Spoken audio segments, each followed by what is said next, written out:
সালাতে দোয়া কবুল হয়। সালাতে দোয়া কবুলের তিন জায়গা। একটা হচ্ছে তাকবীরে তাহরিমার পরে আমরা সানা পড়ি না, আমরা তো একটা পড়ি। আল্লাহর হাবিব সুন্নাহ এবং নফল নামাজে আরো পড়তেন সানা, ওই দোয়া কবুল হয়। দুই নম্বর জায়গা সালাতে সেজদায় পড়ে দোয়া করলে কবুল হয়। আকরাবু মা ইয়াকুনুল আবদু মির রাব্বিহি ওয়া হুয়া সাজিদ ফাকফিরু ফীহি দুআ।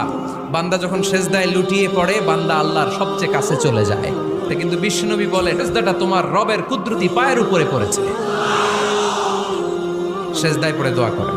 সালাম ফিরানোর আগে বিশ্বনবী দোয়া করতেন, লা ইউসাল্লিমান্না আহাদুকুম হাত্তা ইয়াতাআওয়াযা মিন আরবা'a। আল্লাহর হাবিব বললেন, চার জিনিস থেকে পানাহ না আছে আমার কোন উম্মত যেন সালাম না ফিরায়। তারা যেন পড়ে, আল্লাহুম্মা ইন্নী আউযু বিকা মিন আযাবিল কবর, আউযু বিকা মিন আযাবি জাহান্নাম, আউযু বিকা মিন ফিতনাতিল মাহইয়া ওয়াল মামাত, আউযু বিকা মিন ফিতনাতিল মাসিহিদ দাজ্জাল। আল্লাহ কবরের আযাব থেকে বাঁচাও, আল্লাহ জাহান্নামের আগুন থেকে বাঁচাও, আল্লাহ জীবন